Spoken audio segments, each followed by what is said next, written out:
¿cuál es el sueño peruano, ¿no?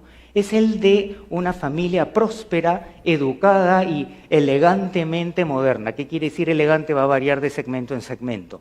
Esto es parte de los estudios que hacemos con el Grupo de Investigación Bienestar, Cultura y Desarrollo de la Universidad Católica. Permítanme rápidamente presentarles a nuestro talentoso, dedicado equipo de gente que es fundamentalmente buenas personas y que de China en China nos estamos recorriendo la felicidad y la infelicidad del Perú. Bueno, esta idea de una familia próspera, educada y elegante, xolochic, puede ser una idea en abstracto interesante, pero en la práctica tiene un lado torcido. Porque la educación, cuando hemos estado profundizando, es básicamente tener cartón.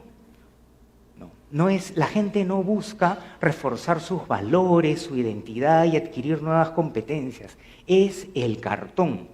Entonces, eso explica por qué, no solamente en el Perú, sino es un problema regional, existe un tema de plagio espeluznante. En los exámenes se copian monografías completas, etc. Salen de la universidad con su cartón y no van a competir por competencia, sino tendrán que buscar a un amigo o a un familiar para que los haga entrar. Y dentro de la organización le deberán favores a ellos y se irán generando unas mafias argolleras alucinantes. Pero la argolla se tropezará más temprano que tarde con otra argolla y se generará la guerra de todos contra todos, en perjuicio de la productividad de la empresa y en perjuicio de la productividad nacional. Entonces, ese lado torcido va a generar que vayan creciendo los temas de corrupción, de conseguir plata a la buena o a la mala. Esto ha sido corroborado con el estudio más grande que se ha hecho hasta la fecha en el Perú sobre la identidad nacional en el ámbito de todo el territorio, hecho por el Instituto Integración del Grupo RPP, con los cuales participamos en el análisis. Y hay dos identidades, la del peruano respetuoso y culto, pero culto no como erudición, sino culto como de buenas costumbres, y el peruano desubicado, ¿no? Que es pandémico.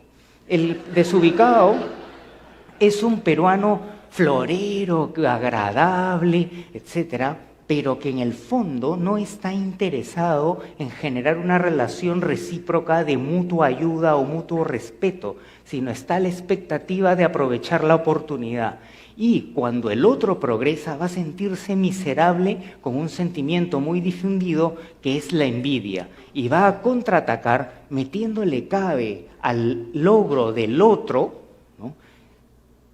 Dentro de la argolla no tanto, pero también un poco, y va a practicar el deporte nacional que es el chisme. Entonces, en estas circunstancias también observen que vivir en provincias y tener menor nivel educativo aumenta la posibilidad de ser respetuoso y reduce la posibilidad de ser desubicado, ¿no? Esto tiene que ver también con un proceso bien ancestral. Entonces, ¿en qué momento se jodió el Perú?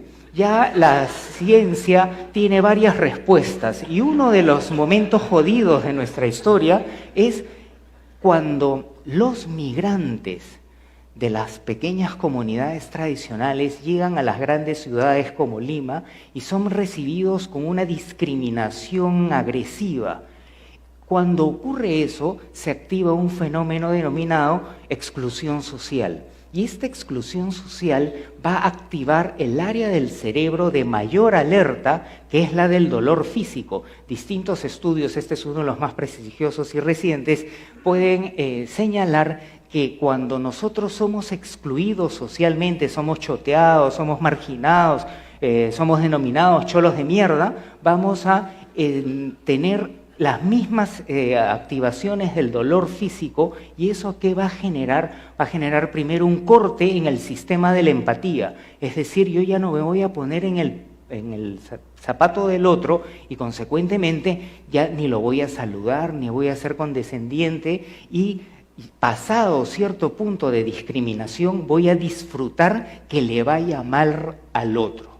Entonces, aquí vamos a observar que tenemos un problema muy complicado en nuestra historia y es algo que se está retroalimentando porque va generando una interacción desubicada en donde la gente se pone cada vez más barreras a la empatía y tenemos una dinámica callejera, social, laboral e interpersonal más allá de la argolla terrible. Si esto es correcto, ¿qué va a ocurrir? Va a aumentar la oferta educativa como negocio, no como vocación, y la educación va a estar en crisis paralelamente al crecimiento del número de universidades, institutos tecnológicos, etc. Habrá un crecimiento del consumo, estaremos orgullosos de que batimos récord en importación de autos y especialmente en el segmento de lujo, pero estaremos más locazos, más patanes y más desubicados en la interacción cotidiana.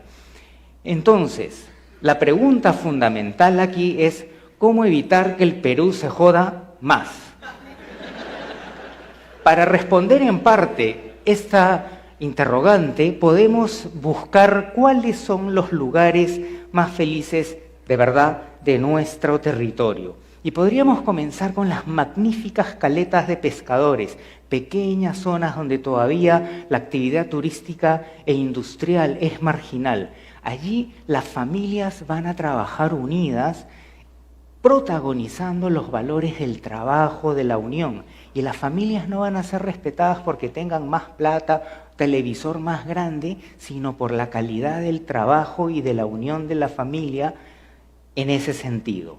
También las magníficas pequeñas comunidades tradicionales en los Andes, en donde además del trabajo familiar existe un excelente trabajo comunitario, en donde todos los vecinos cooperan para sembrar y cosechar la chacra de un miembro de la comunidad y al otro día todos irán a otra chacra y así habrá un trabajo de familias, de comunidad y de colectividad en donde todos van sumando. Y adicionalmente las magníficas comunidades amazónicas en donde se guarda un místico equilibrio con la naturaleza.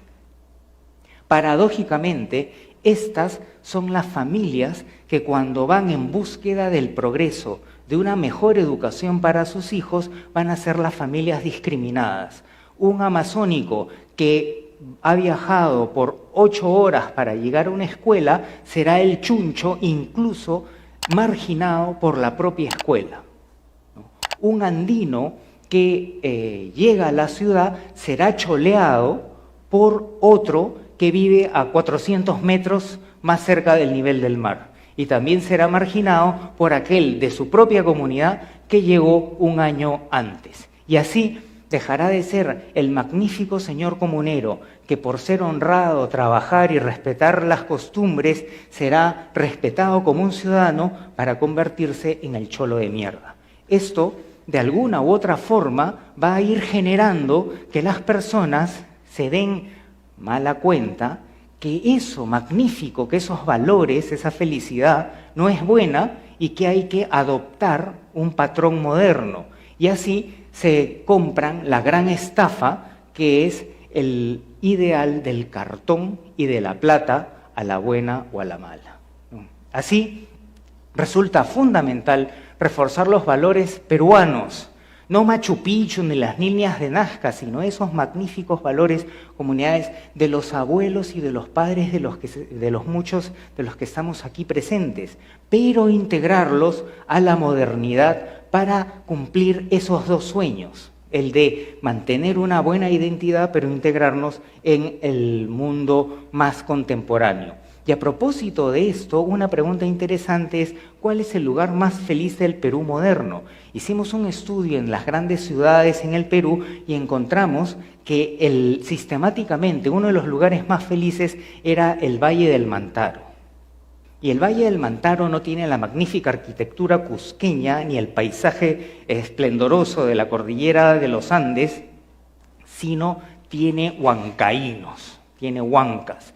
El huanca tiene un equilibrio del trabajo y la diversión. Trabaja duro, pero se juerguea duro también. No hay un solo día en el calendario anual donde no haya una fiesta patronal en el Valle del Mantaro.